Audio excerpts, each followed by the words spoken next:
Welcome, everybody, to another episode of Jabroni Drive. On this week's episode, CM Punk, Drew McIntyre, Sami Zayn, Creed brothers, Seth Rollins, Jey Uso, Bobby Lashley, Randy Orton, and Logan Paul. Will this be the greatest episode in the history of Jabroni Drive? I think so. Timmy, anything you've got to say to all the Schmid-Lavellites out there?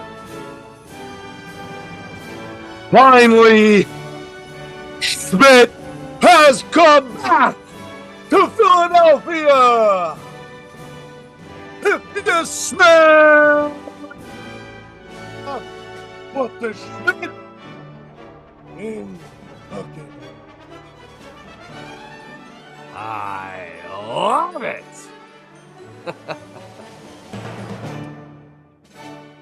Can't believe I forgot about The Rock. It's been years.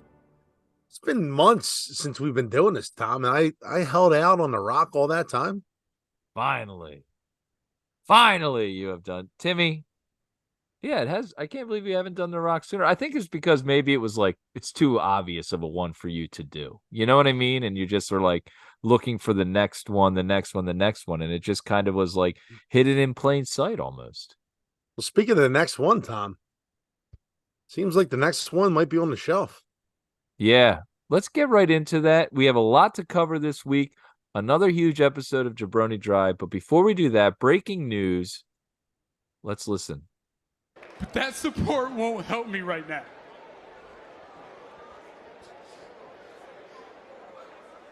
It won't bring back the feeling to my legs. And it will not eliminate the excruciating pain that I am in just by standing in the ring talking to you right now. It's gonna take surgery and time. Now, I'm unsure on when you will see me again. But just as I had rose from the ashes to become one of the greatest champions to step foot in this NXT ring, I will return to further cement my legacy as one of the best to ever do this.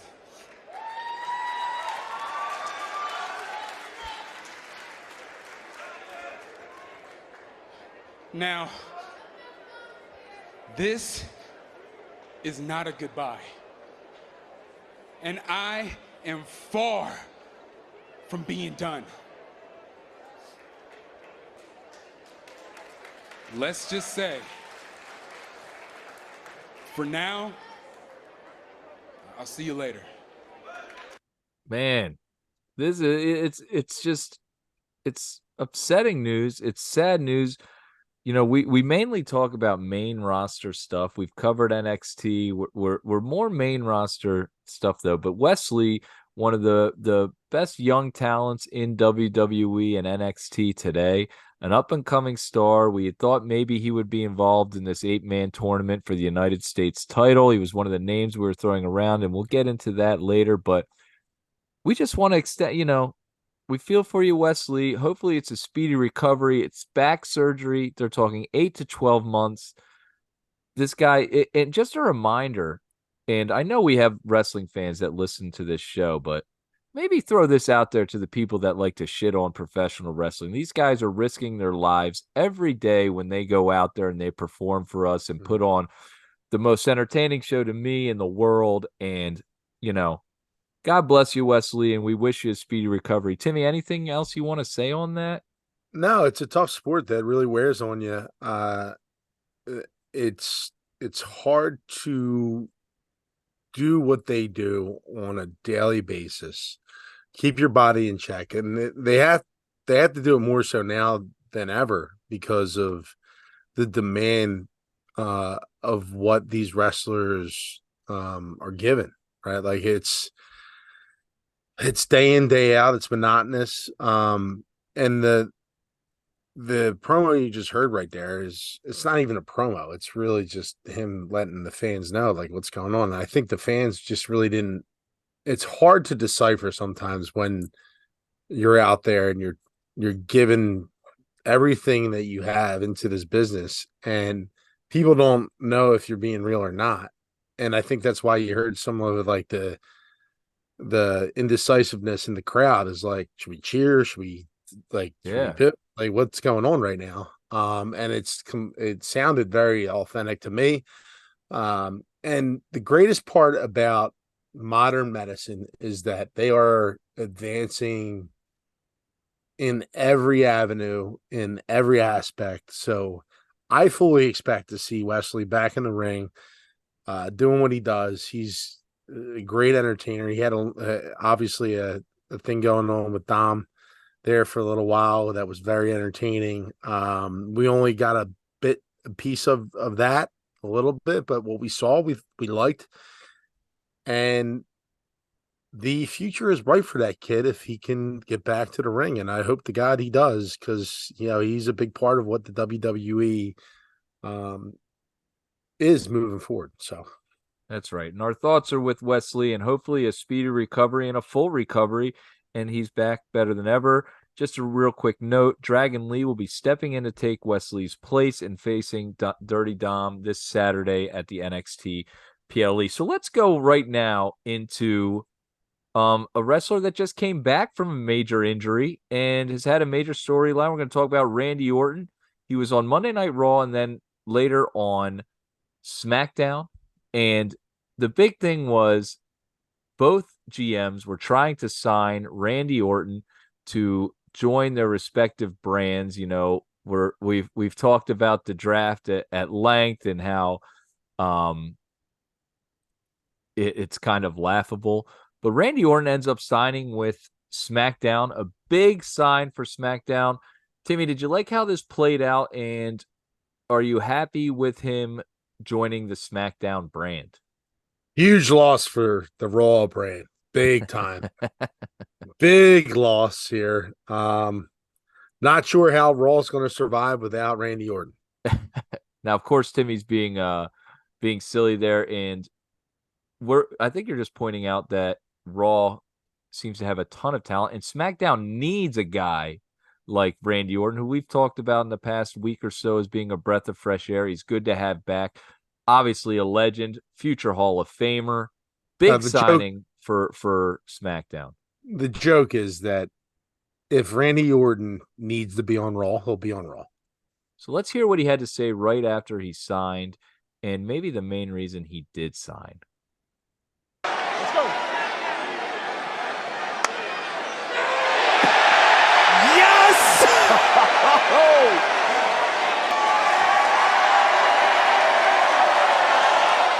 You can call Roman Reigns. And you can tell him, Daddy's back.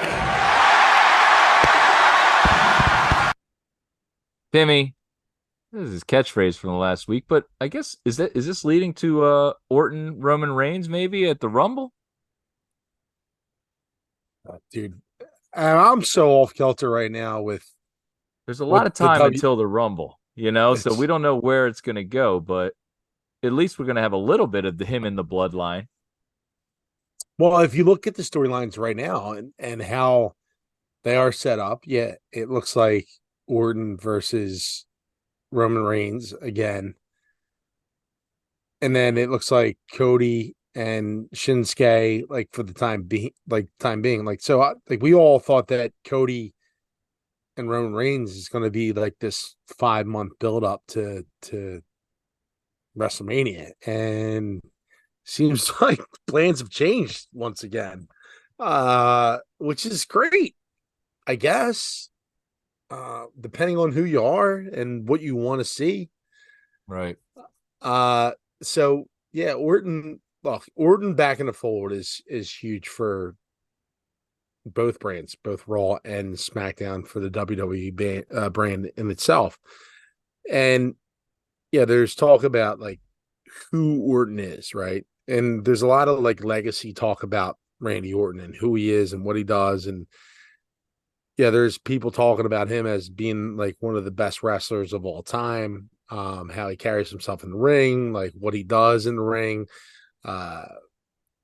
And maybe that's true. I only seen him for half of his career, and it seems like he has an impact anywhere he goes. Obviously, the WWE universe loves him. So I think building him right now is simple because he Right. already has that cachet. So to throw him in with a Roman Reigns makes so much sense to really build up that pay-per-view. If you want to go Royal Rumble, Roman versus Randy Orton, that's simple. That's a simple, like, That can let's main do. event any PLE you have throughout the year. If you're saying Yeah. Roman versus Randy, that's main event anywhere in the world, and you're going to sell tickets. Yeah, I Yeah. totally agree. So that's a simple route to take. Um, the only issue I have is again, there's so many people like me that's invested in that Cody Rhodes story, right? Mm-hmm. And you need to know where is that heading. So we're going through Shinsuke Nakamura right now. Yeah. And the more time goes on, it seems like the finishing of the story, it's like, is it being pushed back? I mean, is that going to Well, no, happen at WrestleMania? You know? no. So the one thing that I do like, because the promo that Shinsuke talks about is talking about finishing the story. So that still kind of has like that under like the common denominator, right? Is like what Cody's trying to do is he's trying to accomplish this finishing the story, and Shinsuke is tapping into that a little bit. Just not sure if Shinsuke is the right guy to do it. Now, I do love the promo that I love what they're doing again with Shinsuke, except I just hate fucking Shinsuke. Yeah. This promo's cool. The character idea, I think, is cool, but I just don't think he delivers with it in the ring. It doesn't Yeah. tie together, right? Yeah. It's like, man, this could be pretty cool. He's a unique, zany kind of character, kind of this like wild Mm-hmm. card, this and Yep. that, but it just never has delivered for me in the ring as of late, like last Now year. the Seth Rollins Shinsuke match we felt was really good. It delivered. And then like everything else afterwards did not. So I don't know, maybe he's a bright lights guy, maybe he delivers when he can, but he still just doesn't have that cachet, that marquee matchup to Cody Rhodes. Like, are we Yeah. playing this? Are we playing this out to the Royal Rumble? I honestly, I don't think this does it play out to the Royal Rumble. I could see this one ending shortly. I could see this being like the main event of the last Raw of the year, and that's the main event, and it's this match that they build up for the next 3 weeks or whatever. But I could also see that being chapter one of that match, and then they have another thing, and then it end at the Royal Rumble or Elimination Chamber. You know, I don't know. I'm not fully invested in this match yet. Well, since Cody's been here, he's done these trilogies with both Seth, Rock and Brock, Seth. yeah, So are we going down that road again? I don't think you can. I really don't. right. I'm Um, thinking this is a one-off, right? yeah, it has to be. And it And can't wait till Rumble. you can It, drag it it's two out. months away. You can drag it out for 4 weeks and then run it, at the end of whatever, the last roll, like you said. But I mean, I don't know if anyone else in the WWE is buying it in the universe, the fans like us. Will go, yeah, this is totally believable. Like we need Seth on that. He needs to be in a Lamborghini, right? He needs to be driving alongside, Roman Reigns towards WrestleMania, right? And they got to Seth be or in the. Cody? Did I say Cody? You said Seth. No, Cody. I'm sorry. Cody. Okay. Yeah. So Cody, and And Roman and need to be Roman side need to by be, side. yeah, like they need to be, you know, in those Lamborghinis flying. Like it needs to be as hot as possible. Like this has got to be something that needs to be just a well-oiled machine. It has to have a build like no other going into WrestleMania, unless you bring in some other. If you bring in like a Rock, like that can't just be a 2-week thing. That has to be a 4-month like build. You Right. know, like what we're building towards WrestleMania, it has to be a huge story. It can't just be thrown together 2 weeks before WrestleMania. Right. Yes. If you're starting, and that's where I'm starting to question, is that where we're headed? Like it seemed like after last year's WrestleMania and then the gauntlet with Brock and then now this thing with the Judgment Day and coming through that and getting through War Games and now it's Shinsuke, and the more time that goes on, it's like, is it not going to be Cody? Like when does Cody and Roman cross paths again to where that is it going to be from Elimination Chamber? You still will have, I guess, roughly around 2 months from Elimination Chamber to WrestleMania to build. And it's not like you couldn't jump right back in with that feud. The story's there. But I'm like, man, with CM Punk signing and now, which is really fun with WWE, like what anything could happen. Punk signed. Okay, wow. We didn't think that might ever happen again. Is The Rock coming back? And then that would eliminate Cody from facing Roman. So is that pushing? That's what I mean, like finishing his story. Is that pushing the finish of his story, his path further back? And maybe he now will be facing someone else. We don't know. We're going to find out.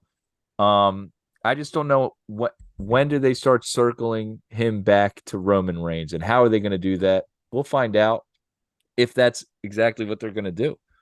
But so let's get to do you have anything else to say on that, Tim? Sorry. No, I mean you touched on it all. I mean, the only other thing I could see is like if they're going to bring The Rock back at WrestleMania, it would be cool to see him in like almost like a guest referee type of like role where he's involved in the match, but it's Roman Reigns and Cody has to overcome both, which Yeah. would be really putting him over. Like that would be huge, right? Yeah. I could totally see The Rock kind of not letting a solo interfere. You know what I mean? Like he's the ref and it's like, oh, it's his family. But at the same time, because he's not going to be a heel, he's a celebrity, he's a superstar. He's not going to be a bad guy. Like that's not his character in the movies. So He's like a bad guy. No one's going to go watch his movies. well, like it might not be something he's on board with. He wants to be the good guy. I don't know, but I would love it. That would be an interesting swerve there. If The Rock's going to be special guest referee, that's pretty cool too. So, yeah, we'll see what happens with that.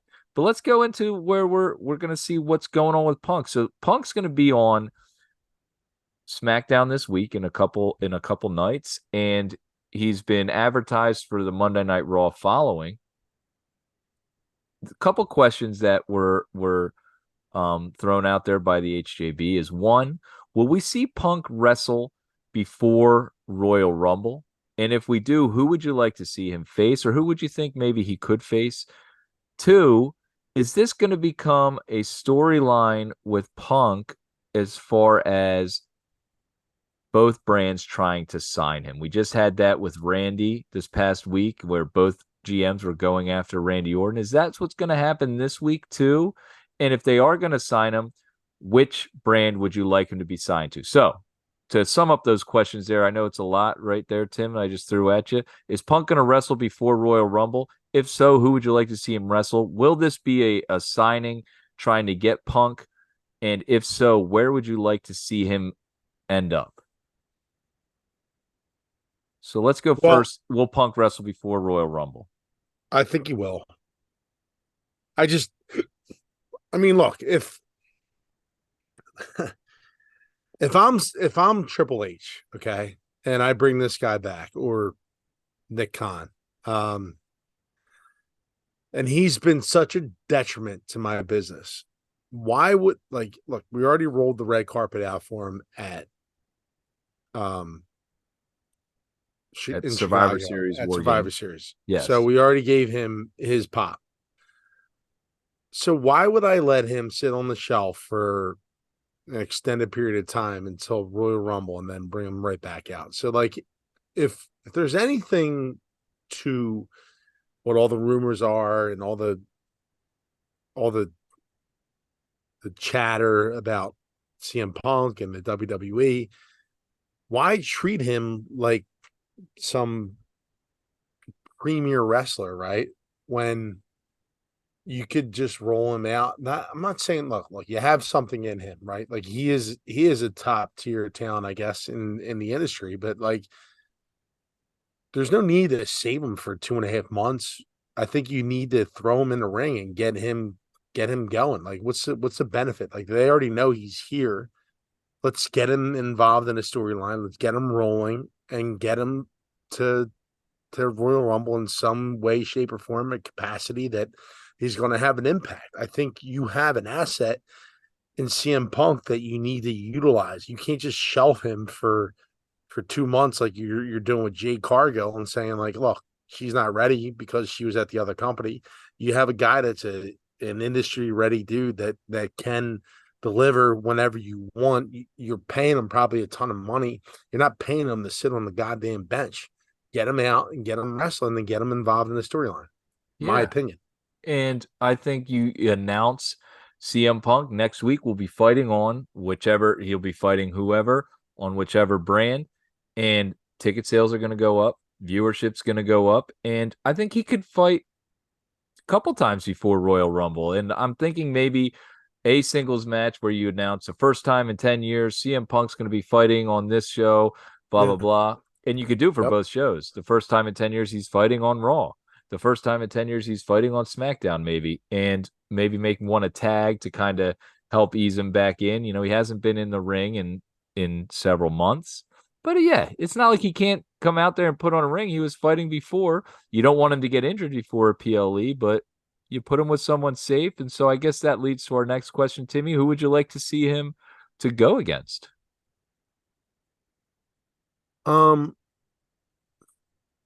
Maybe. All right. So I know he's a SmackDown guy, but maybe the dynamic between him and Austin Theory would be really good. Dude, you're not messing with me, are you? I'm not.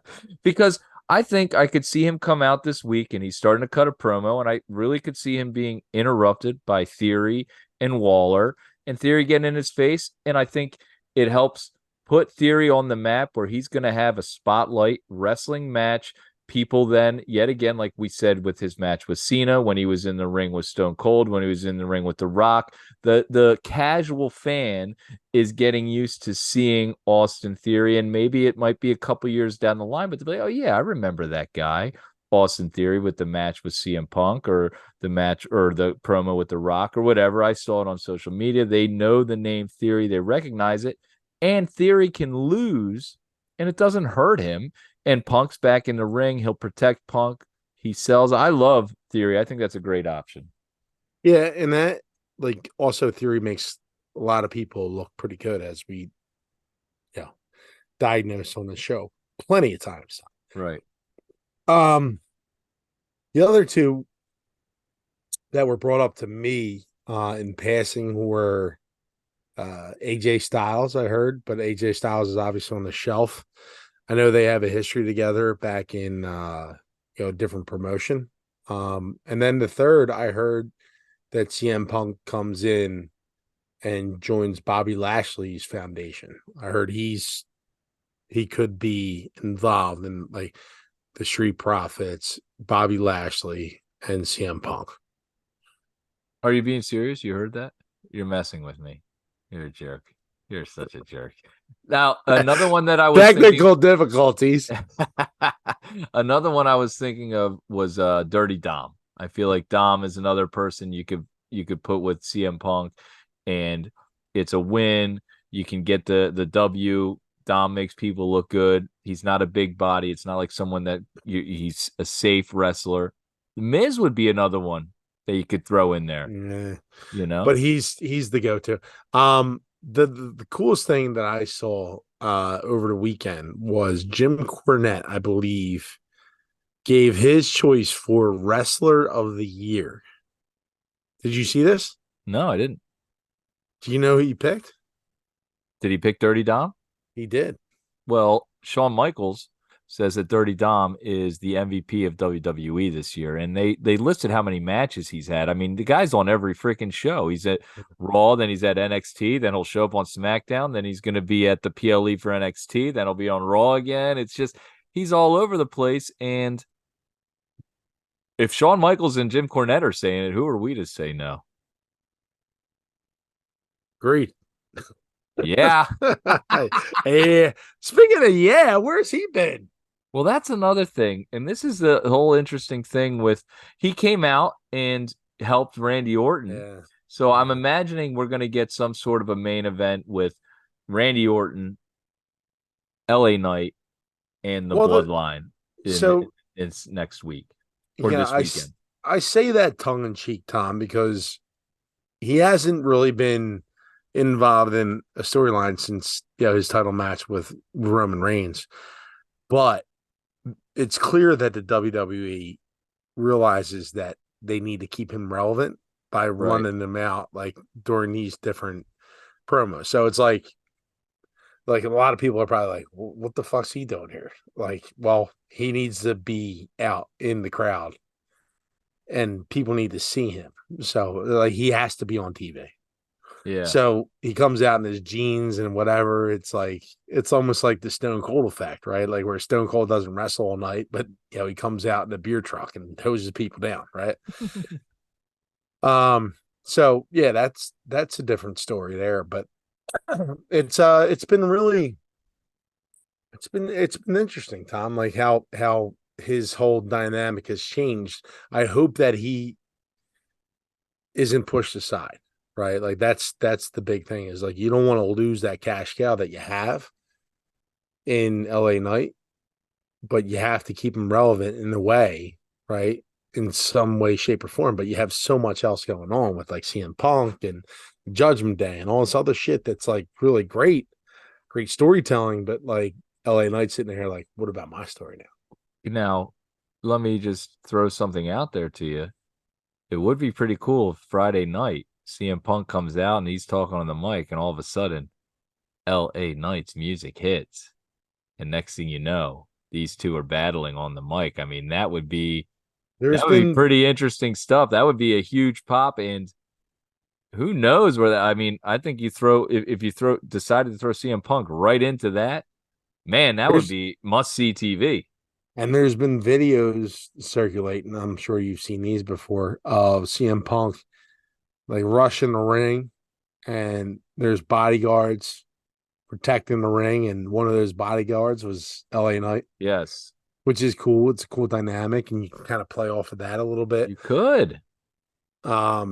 It's look, again, I know that you hate him, but CM Punk has such a, he is almost like the conjunction of the WWE. Like you can use him in any direction. Like, oh, but CM Punk or CM Punk, but like that's what I'm saying. Like he is just like almost a cog, right? That you could spin him in Seth Rollins, LA Knight, like Roman Reigns, like Cody Rhodes, anyone.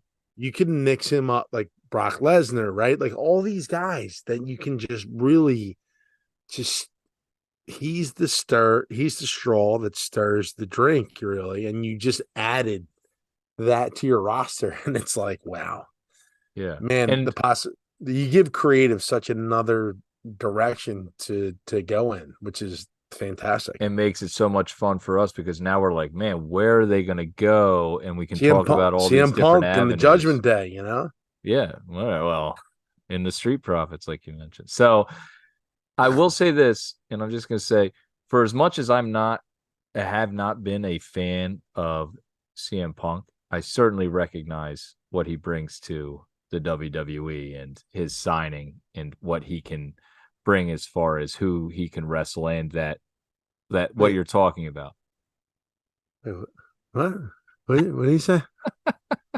Well, Wait, it's called being objective, Tim. See, I can not say like it louder the for the character people or in the back, CM Punk Tom. and realize that, hey, he can bring some interesting storylines to this thing. Of course, he had to be a complete fucking cunt to make it happen, but that's fine. So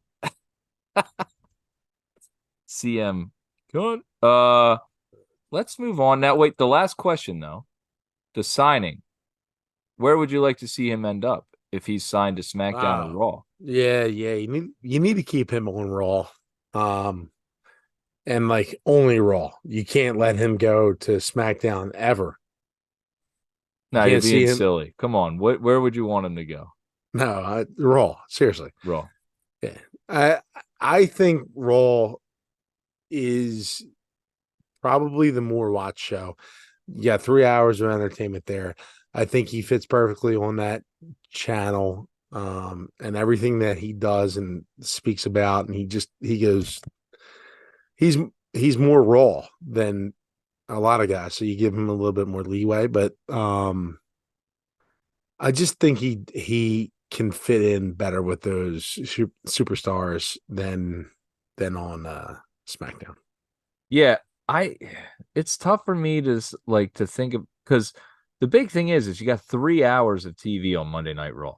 So that's a lot to fill. Now, of course, they just had an amazing episode that we're going to dive into without him, and a ton of, but every week you're not going to be able to give those main events.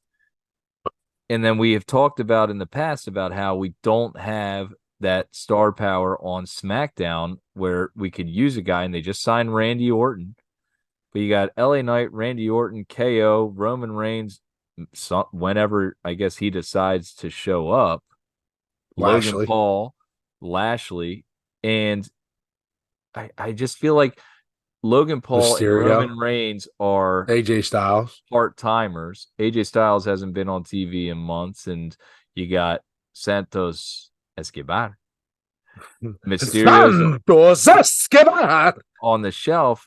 I don't know if I'd rather.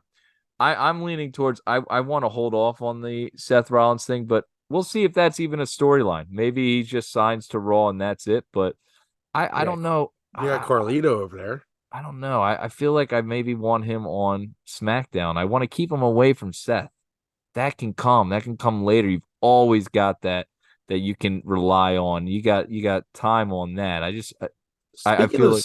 Speaking of Seth. All right, let's go into Seth. There is some chatter out in the wrestling world that Seth is getting taken advantage of, essentially, for being a team player, for being more essentially like a company guy. Taken advantage of? Yeah. Who's saying that? I'm seeing. I watched Busted Open a little bit. Well, how's he being taken advantage of? They're just saying that, when you play, when you're the good guy and you do as the company asks, eventually you get screwed over. So I didn't understand the context of it because I saw a snippet of it. So I was curious as to your opinion on what that might be. I mean, he's held the title for 6 months. I don't understand how that would be an issue. Maybe like bringing CM Punk in, is that like really something that's really Well, you know what? You got to go with, look, Seth has I would say a heavy stroke in the WWE. He's a veteran. He's been around for a long time. He's accomplished everything. And he paid his dues. We talked about how he went over a year without winning a match on a PLE prior to his title run and winning at WrestleMania against Logan Paul. Seth has a lot to offer. He's another one that you can put him with pretty much everyone, and it's incredible. Him and Jey Uso, him and Drew McIntyre, him and Sami Zayn, obviously CM Punk, Cody Rhodes would be an incredible match. Brock Lesnar, anyone. You could put Seth with anyone. And there is something where if creative is saying they have an idea and you don't feel like that's right for your character, you need to stand up and say, I'm not doing this. I don't like this. We need to change this. I have a new idea. I don't see that happening. I think we're seeing the peak of Seth Rollins' career right now. It's the best that we've ever seen of Seth Rollins. And his good guy character is fine because there's a lot of other storylines around. So I don't think he's being taken But it's advantage not of at all. it's not really a good guy character. It's more of an anti-hero, correct? Yeah, but the anti-hero has been the good guy for the last 20 years. I mean, there's been the guy that is quote unquote the good guy has been booed. When they push Roman Reigns, he's been hated. When they push John Cena, he was hated. And the anti-hero has been the good guy since Stone Cold, basically. Cold. Yeah, so I don't think they're taking advantage of. I mean, I don't know what context they're talking about. I thought, the first thing that popped in my head is how much he wrestles and how much his body is taking the abuse. He does work more than anyone. It's him, Dom, and who was the other guy? There was 3 guys that had the most matches this year. It was him, Dom, and I forget the third guy. And, I should remember it because that's quite an accomplishment. But over 100 matches this year. Had to be Chad Gable, right? I bet you Gable's up there. I'm sure. But either way, I don't, Or Ivar. They would know, yeah. They would know better than me. They were on the inside of the business, but I don't see where he's being taken advantage. This is probably, he'll look back on this time in his career probably as the greatest time of his career as far as storytelling, match. I mean, his last 3 matches have been 5-star.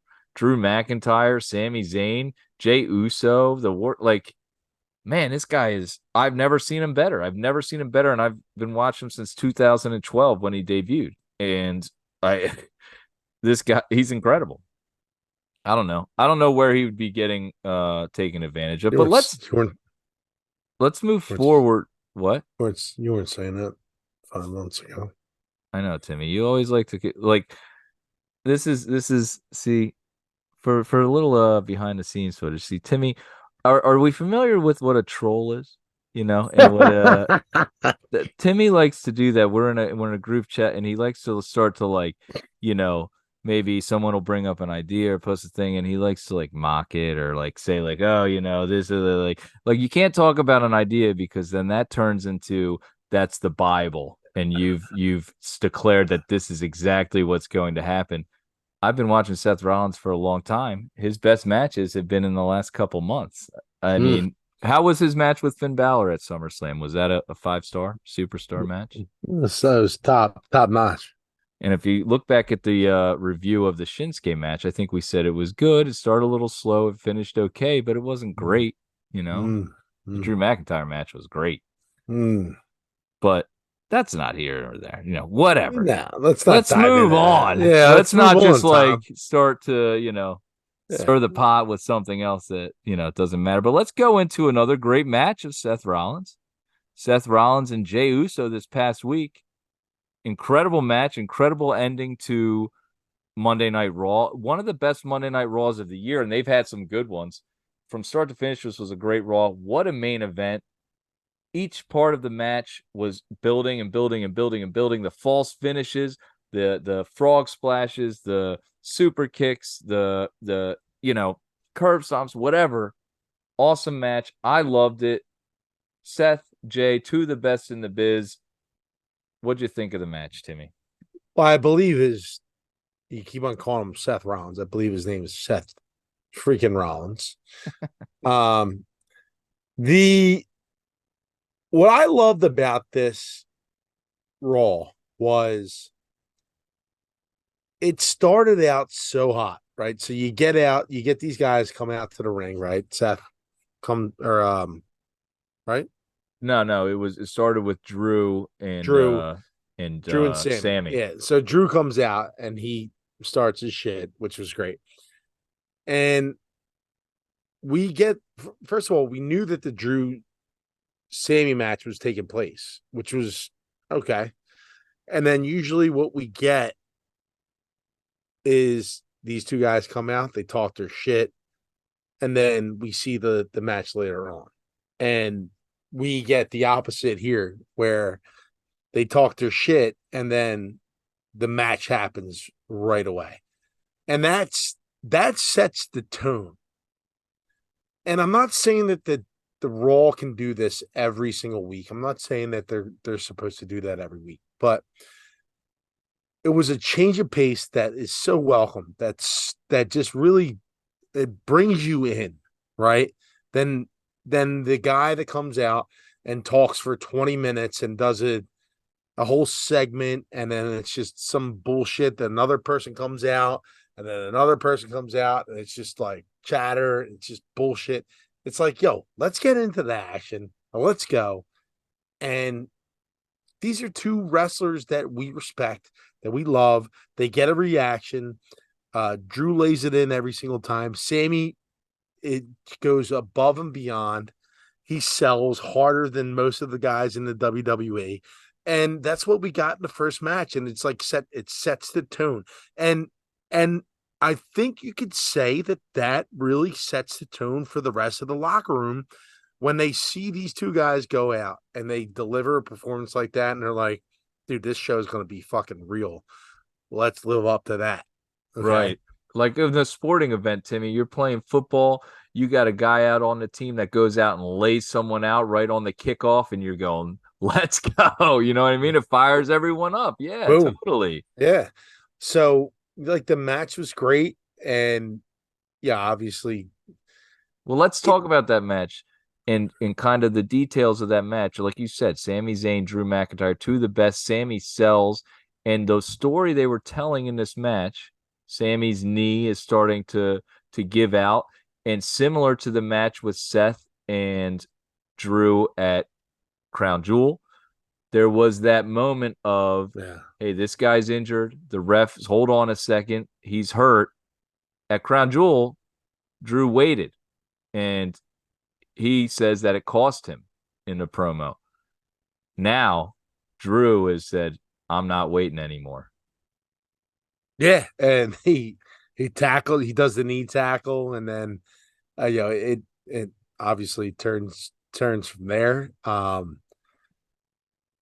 then, after the match is over, I mean, do you want to add anything else to the match? Well, I do. Hold on a second, though. Actually, yes. And not even the match. I want to talk about the promo ahead of time, what they were saying.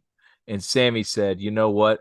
I was screwed in front of my family at Elimination Chamber. What did I do? I kept going, and I went to the main event of WrestleMania, and I fixed it, and I made my family proud.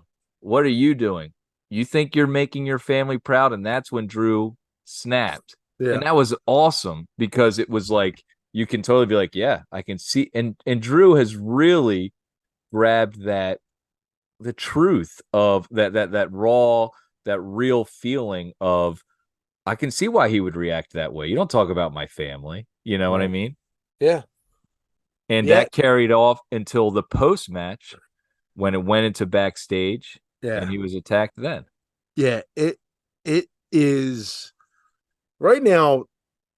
What's going on with Drew is some of the best stuff in the WWE right now, because no one knows where he's going, and he gets on the mic and he spins a different story, and he leads you in a different direction, and it's just misdirection everywhere, right? It's so cool because, like, you feel like you know where he's going, and you're trying to get almost inside of a mind of a madman, because that's what they kind of are portraying him as. And it's fantastic. To me, it's cool. He's a wild card. You don't know what's going to happen with him next, which is, it's perfect for what they're trying to do with him, because you have no clue. You don't know where he's going to end up. And whether it be with the bloodline or with Judgment Day, or where he's at, he's on a rampage. And I would love to see this continue for a couple more weeks. I would love to see him just start running through the locker room, just crushing people left and right, like just leaving bodies, right? Like, I would love to see him on the way to the ring, right? Just power bomb somebody through a table, right? Just show his frustration, show how much of a just a human wrecking ball that he could be, and let that build up and let it culminate to wherever it's going. Because I don't know where it's going. I don't know what he's after, but it's cool to not know where it is. I think not knowing where he's going is better than knowing where he's going. And he is just so entertaining. I mean, you could make an argument he's the best in WWE right now. You can make an argument if he's the best in WWE that he's the best in the world. The total package, everything, mic skills, character development, in ring. He's got the look, the whole deal. So let's get into Tom. Yeah. There's only one total package, and that's Lex Luger. That's right. I will say this. You're saying we don't know where he's going. I'm still going to stand by with what I've said. He will be joining the Judgment Day, and it will be kicking Damian Priest out of the Judgment Day, and Drew McIntyre will be joining the Judgment Day. That is my prediction that I've been making for a long time. Not just an idea. And that is official. That's official. And so when I am correct on that, Timmy, I hope that's one you might remember. So the end of the Seth versus Jey match, Drew comes out again, attacks Jey, and leaves that wide open. Now, Drew has beaten Sami Zayn. It looks like he injured his leg. We'll see where they go with that. He attacks Jey Uso after Jey loses to Seth. Drew then now has to be in line for the number one contendership for the heavyweight championship again. Wouldn't you say? Yeah, I mean, he has. So, yeah, the World Heavyweight Championship is the title that we suggested that's where he's going to be, right? He's going to be in that realm because we already know what the other title is reserved for, right? We think it's reserved for Cody or who knows now with The Rock or Punk. Who knows? I don't think they'll put Punk in that stratosphere yet, but that's another conversation. Cody, not Cody. Oh my God, Jesus Christ. Drew, the way he's carrying himself, it's got his name written all over it. And whether he wins it or there's going to be a dynamic, in my opinion, between Drew and between Priest. And it's going to be awesome. And everyone's going to love it. It's going to happen at some point. I don't know when, I don't know where, I don't know how. But that dynamic is going to be incredible. Whether Drew's joining the Judgment Day or whether he's taking over Judgment Day or whether he's just a psychopath and decides to just strip Priest of his Money in the Bank title, whatever it is, it's going to go down and it's going to be awesome and it's going to be fun. But I think that title is right now made for Drew. I think he needs to be strapped. I think Seth has had it and has built it up to where it needs to be, to the point where anyone that has that is going to be reputable, right? Like, I feel like the title isn't just something that, like, it's like a bullshit title, right? Like, you know what I'm saying? Like, it's not something that people are just going to go, all right. Like, it's not even really like the universal title. I think that Seth has done such a great job of carrying that torch for that title that it does mean something. Yes, I agree. And I think that WWE has done a great job with all their titles right now, except for the 24/7, the tag team titles. I don't feel like the tag team titles hold much weight or much, draw to them. And I think they're starting to develop them. And let's real quick, we touched on them last week, but yet again, the Creed brothers show out, man. These guys are incredible. Every week, it's something new. If they have the mic skills to go and the acting skills to tell a story and really put that emotion into it. I mean, sky's the limit. So they give him some stuff in the back a little bit, right? Which was okay. Like it was like a small snippet, but like, dude, they're doing this on purpose. And in my opinion, of course they're doing it on purpose because that's what they're instructing them to do. But they're developing something here. Right. Julius Creed is the taller one. Yeah, Julius Creed. I guess I would say the more what was the word my mom used to say? Not big boned, husky. The huskier one is Julius Creed is not the huskier one. The one that doesn't do the cannonball. Brown hair. Dark brown hair. So Julius Creed, they are allowing him to showcase his talent, and that is on purpose. Like, hey, we need you to just get as much as you can give me in both of these matches. Like, we're gonna put you on close to like the last hour in Raw, and we need you to show the fuck out. And kudos to the guys that are working with them because, dude, the belly to back suplexes over and over, the kickoffs, dude. I think the last match that they did with who they wrestled last on Monday night, Imperium. He kicked up 7 times after doing 7 belly to back suplexes. It's insane. Like that, the feats of strength that they're showcasing these guys are something that I've never seen before in my life in wrestling. Like, you've seen feats of strength from like Goldberg, right? Guys like Goldberg holding up the Big Show, right? In his jackhammer position for like 4 or 5 seconds was like bananas. I would argue that what Julius Creed did on Monday night is bigger and better than anything Goldberg has ever done.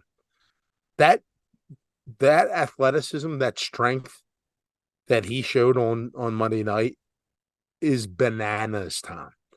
Yeah. Like you don't see athleticism like that ever. And for a guy like that can do things like that dude, I think the HJB said it. If he can showcase that talent as a singles wrestler, my God, that guy is better than Logan Paul. He's better than Austin Theory. He's better than any of these guys that you have put up there in the upper echelon of the WWE. He's just scratching the surface, and dude, he's the real deal, Holyfield. I mean, it doesn't take much talent to hit somebody in a cannonball off the top rope. What Julius Creed is doing is fucking insane. Totally. And I love him. I'm very excited for Julius Creed. I will say this. Now, Timmy, I don't want you to take this the wrong way because I know you get a little sensitive when I start to go into the history of the WWE and wrestlers that have showcased like this before. Are you familiar with Antonio Cesaro? Mm-hmm. Cesaro is another guy, very similar, doing these feats of strength. Okay. No. Right. Cesaro is a strong man. Not what Julius Creed is. He's a different type of wrestler. And you know that. Cesaro can do some things. He didn't do what Julius Creed did. Okay. Or no, all right, you tell me, Tom. Go ahead. I'm telling you. The all there you knowing. go. See, this is where you get sensitive. I'm trying to help you. You can lead a horse to water, but you can't make him drink. I'm trying to help you. I've been watching the last, dozen years regularly. A guy like Antonio Cesaro was over because of his in-ring ability, whether it's exactly the same as Julius Creed or not. Very similar in the wowing the crowd moments of different things he would do in the ring. He was not good at selling his character. Julius Creed, Logan Paul, is sold. He's sold and bought. You know what I mean? He needs to be able to sell his character. They can all Ricochet is unlike anyone else in the world as far as what he can do ability wise, acrobatically, aerial stuff like that. But you're not digging his character as much. Drew McIntyre sells a character. Seth Rollins sells a character. CM Punk sells a character. If Julius Creed can do that, he will be, boom, above them all. Like, he'll be right at the top because he can do it both. No argument here, Tom. I totally agree with you in everything that you said, with the exception that, like, CM Punk's character is probably head and shoulders way above anything that we've ever seen in the history. What would you of say? wrestling. What's your favorite CM Punk moment? Like, what would you say? Like, as far as what, the pipe bomb? Is that what you're gonna say? No. No. I honestly, Tom, I think when he was at his Raws, Tom, when he debuted in the ECW, probably one of my favorite. Yeah, favorite right. CM You Punk. probably think that's like the ECW too. You didn't. No, you probably no, don't no. know that's not the WWE owned ECW. No, that was under the umbrella. I realize that. Now, not what you said last week. No. Okay, now you're trying to expose me. Well, you're the one that's who's Listen, exposing who? I love that moment. So you asked me to cite a moment that I loved about CM Punk. That's the moment, Tom. His debut. Yeah. Who was he fighting again? Who? Huh? It was. Let me tell you, the match was just incredible. It was just incredible. Everyone knows it was. Everyone knows it was just incredible. And speaking of just incredible, Bobby Lashley had a match this past week, and it was against Butch. Whatever, Butch is a guy that kind of puts people over, but the crowd was behind Bobby Lashley. They were hot for Bobby Lashley. I really enjoyed his match. His style is very similar to me, of like it kind of a mix of like, he's in that same echelon as like a Sheamus, a Drew McIntyre, a Gunther, as far as that power move kind of like slant. Like, he really sells it well, and you can really dig into his matches. And so I just wanted to note Bobby Lashley's match this past week and how much I enjoyed it, and am hoping that he kind of gets a little bit of a push here to showcase what he can do in ring. His mic skills, I think, are they're not bad, but they're not great. So I don't know the character stuff's there, but the look in the match was great. Timmy, did you get to see that match, and did you like what Lashley had to do there? Lashley's okay to me. Like, I mean, no, I did not see the match. But I just, as him, he's this guy, right? That just, he's trying to take the Street Profits to another level, and it just hasn't worked yet. Like, it just hasn't worked yet. He's, from what I saw that, like, at house shows, he's starting to get cheered to as well.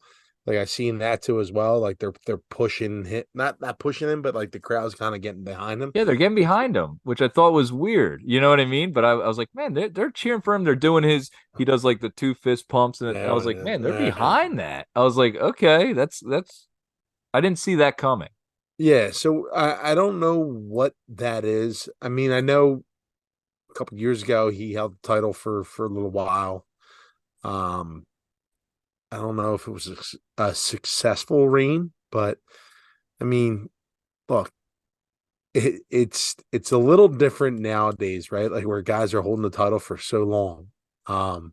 So to have a title run in the WWE is something significant. So, he has that cachet. You're right. He's not that great in the ring, not that great on the mic, but he is a specimen, and he can handle himself in the ring pretty well.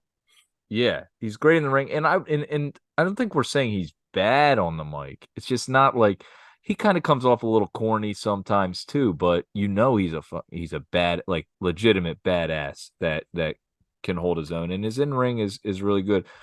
Timmy, this past week too, we had Paul Heyman come into the office of Nick Aldis, and there was some back and forth on what Nick Aldis was doing.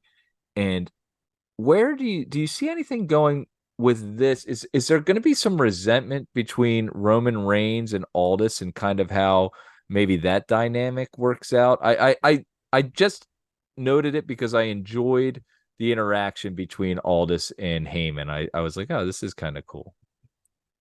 That interaction was good.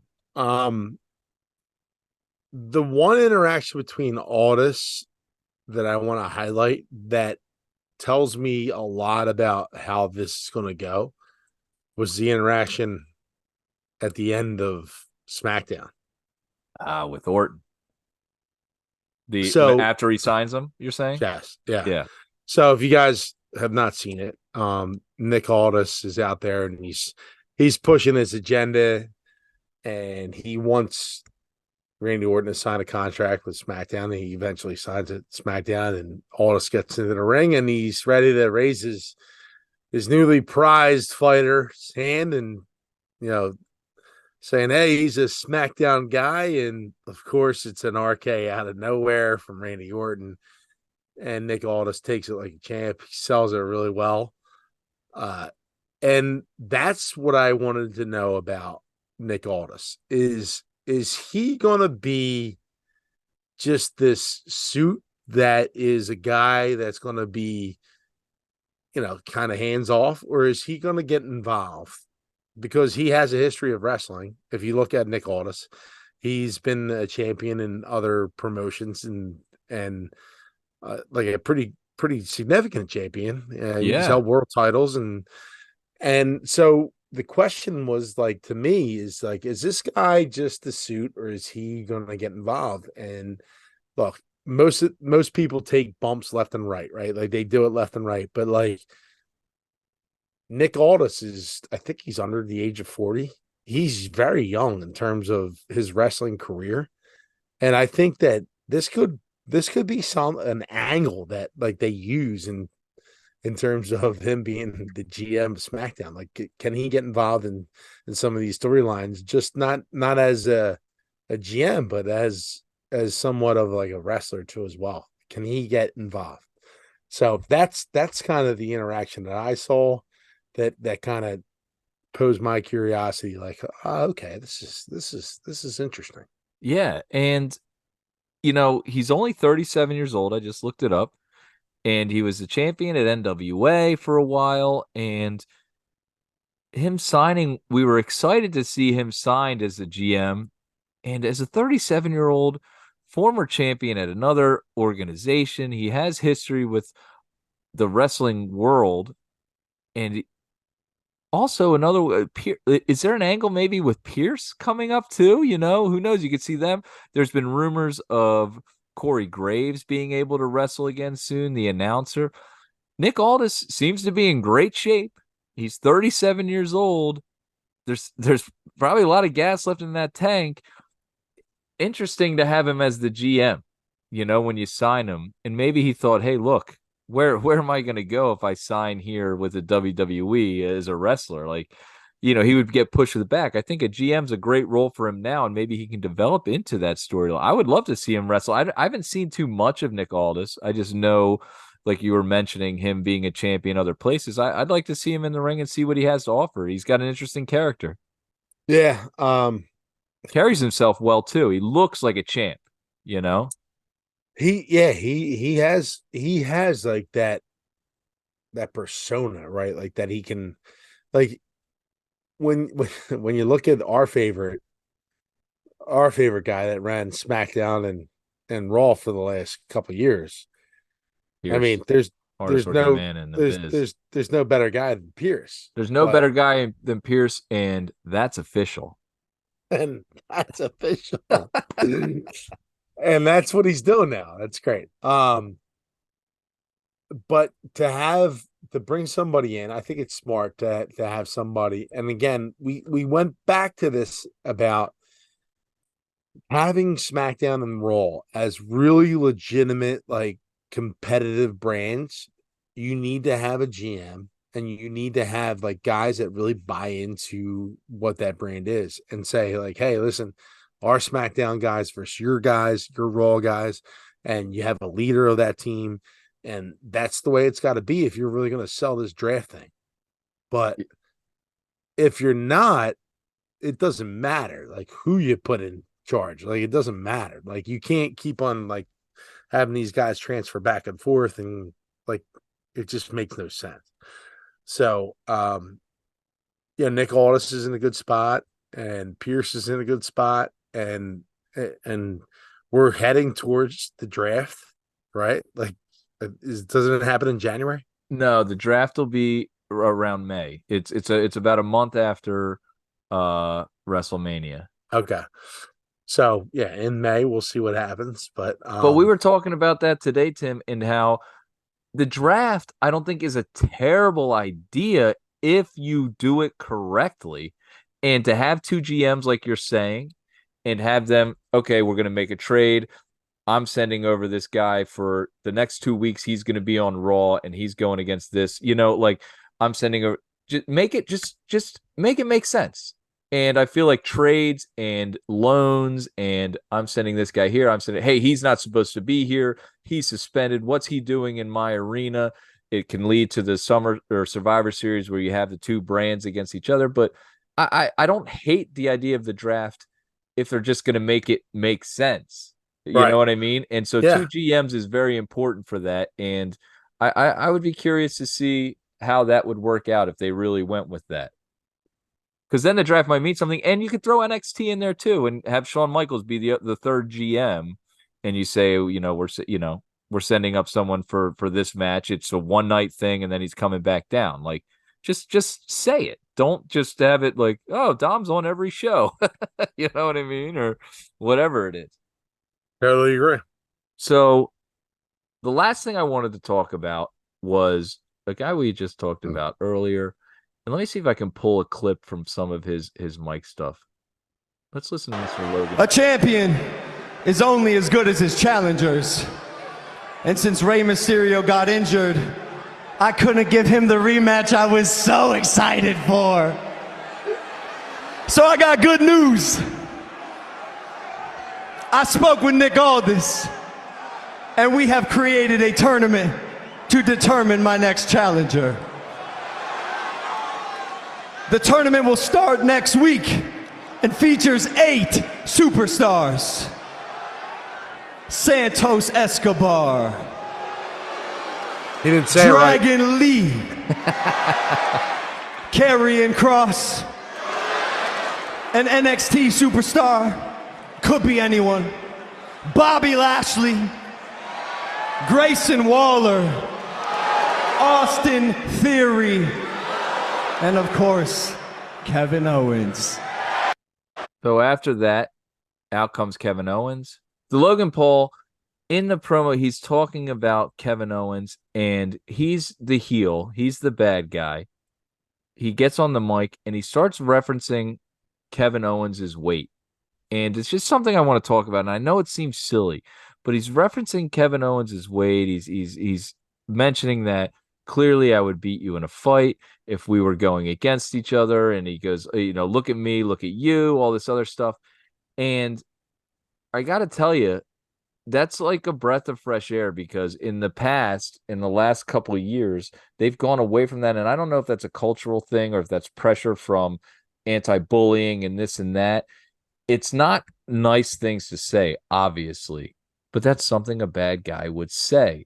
And so I just am glad that he has, I don't know if he's choosing to do that, if he's having the guts to say that, which sounds bizarre, but it's nice that they're doing these things where heels can actually be heels and kind of push that line of, oh man, that's a low blow. You know what I mean? But of course a heel would take a low blow. I mean, it makes more entertainment for me. I was just like, I feel like it builds a storyline. Yeah, there's so much stuff to unpack there, because wrestling has gone away from this type of like shaming, right? Right. They have. And they had the anti-bullying campaign, and especially in a WWE, which is this global organization. Yeah. So you don't know where exactly you fit in, right? Like you don't know where, are you pushing it too far? Do you stay kind of in your wheelhouse. And it seems like Logan Paul, again, he doesn't have the same rules that the WWE superstars do, because he can go out, he can just be like, dude, I'm done with this. I can go to YouTube and do whatever I do and make $25 million. I can go sign up for a fight, like right out. So again, to your point, I don't know if this is something that he's just taken on his own, but clearly, in my opinion, these guys rehearse this stuff, right? So like he probably talked to Kevin Owens beforehand and said like, hey, this is where I'm going to go. Like, what are your thoughts? You feel like this is like an okay thing to say? Like, he's not just going to fly off the cuff and just do it because he's a part-timer, number one. Still wants to be liked in the locker room, number two. Number three, if he's going to start a feud with Kevin Owens, who's one of the best in the business, you better be on top of your fucking game. And it's a respect thing. He's young. He's still new in the biz. KO's that seasoned veteran. That's at the top of the list. He's right at the top, you know? He's on the list. He's on the list.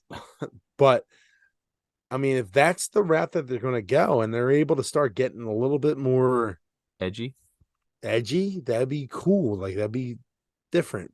Especially bringing a Punk back in who can do that stuff too. And the annoying thing is that like the other promotion, AEW, is doing stuff like that every single time they're out. Like Christian's promos recently have been like just out of control. Yeah. Like to the point where like they're almost awkward. Well, that's the thing to talk about too, Timmy. There's a fine line between doing it and overkill where it's like, you know, and then years later they're looking back at like, this was a mistake. You know what I mean? Like, yeah, you have to, too much of anything is not good. So you have to do it correctly.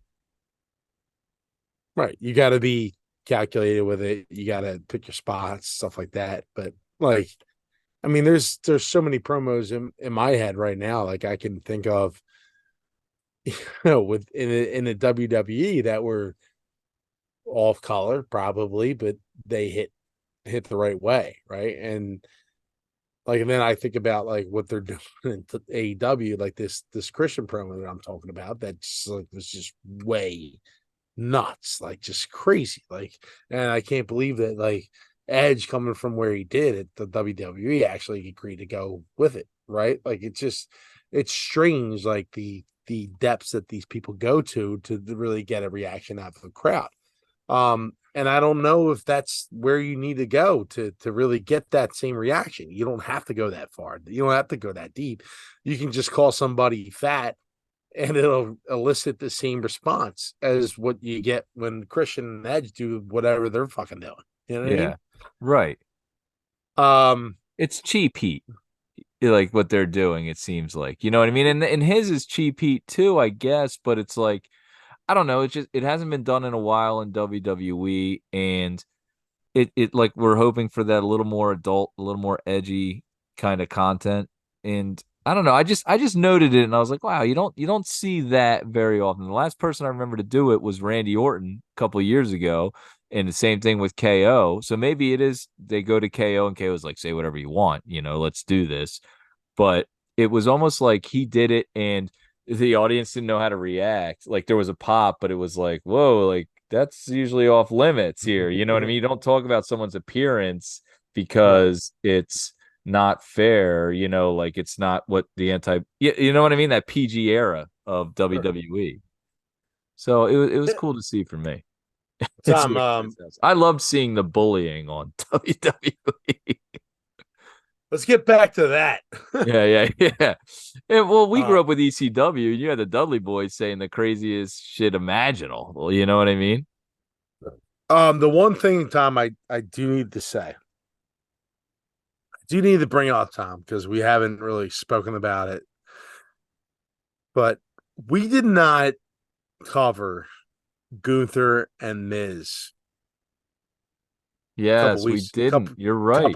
Couple weeks ago. And last week, yeah. We did a disservice to those two individuals for their match that was excellent. We somehow pushed it aside, Tom. And you know what happens when CM Punk takes over the airwaves? People get pushed aside. You know what happens, Tom, when when everything happens with Don't CM you do it. Punk. Don't you dare. Don't you even think what happened? What no. Just made a list. No. Well, let's real quick. Let's give a minute. We're gonna sign off soon, but clearly that match between Gunther and I think I mentioned it to the HJB. I don't know if we were all talking about it, but I was like, man, we did this whole show and we didn't talk about Gunther and Miz and and we know Gunther can do it, but man, the Miz was awesome in that match, and to see, no pun intended, and to see that he was there and, as we say, laying it in and doing it, and the pace of that match and the style and everything. I loved seeing the Miz in that environment, in that territory. That was incredible.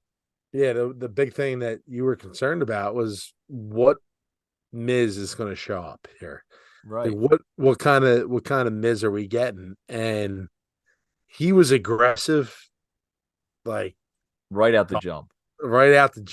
And he took all the blows that Gunther gave him, and it was just awesome. It was one of the better matches that I've seen Miz ever put on, because I'm new at this. No, I would agree. He was old school Miz, and I think Gunther, he said it after the match, like, I took you lightly and whatever. He ended up winning the match, but it was cool. It was cool to see. So kudos to Gunther and Miz for that match, and Gunther again delivers. And I just need to say this one last thing, Tom. I am so done with Imperium. Either Gunther stands on his own or he gets rid of the other two idiots, because I'm done with the idiots. Like, they're bringing him down. They're, in my opinion, they are weakening what Gunther is by being attached to him. Like, it's just terrible. And like, there's really never having to like answer for anything. They're like, oh, you're gonna have to answer to Gunther. Like, Gunther's gonna say, like, the only thing that you have to answer is Gunther goes, "You're a disgrace. You're like you're pathetic." You know what I mean? And that's it. Like, it's not like Gunther beats the shit out of him for something like that. You know what I mean? It's like, oh no, Gunther's gonna be upset that we lost again. It's got to be over and done with. I'm done with it. Like, if you want Gunther to be some reputable force, get rid of fucking Imperium, or replace those two idiots with two other guys that are actually fucking legit. Like, bring in Dolph Lundgren. Yeah, so Drago. I don't know if, I mean, I just like, there's just been these threats of something's gonna happen, and nothing has happened. You know what I mean? It's been like a couple months now of this. You watch him, you watch it. Like, okay, so you've lost again. Like, when is the repercussion coming? You know, when's the hammer drop, Tom? Yeah, let's have the hammer drop or move on. Let's let it go. You know, there's enough talent out there. I will say Giovanni was pretty impressive this past. I would say maybe the strongest man in WWE. Giovanni is. Timmy, we're coming to the end of another episode of Jabroni Drive. A great episode. People have been loving it. We've been loving it. And if you are loving it and you're not already doing it, please give us a follow, a share, subscribe. All podcast platforms available. Big announcement. This year, Royal Rumble will be at Graham's Pub. Jabroni Drive will be there. Full crowd, big matches, the Rumble, drink specials. We'll be promoting it. A couple months away. It's going to be a magical moment at Graham's Pub with the whole crew from Jabroni Drive and the HJB. A live show before. What do you think, Timmy? I think it smells a lot like what I'm cooking. Timmy, anything you got to say to all the Schmidt and Lavellites out there before we move on?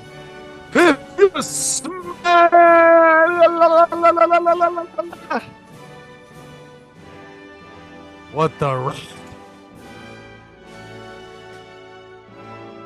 is cooking. Timmy, for Tim Schmidt, my name's Tom Lavelle. Have a great rest of your week. See you next week.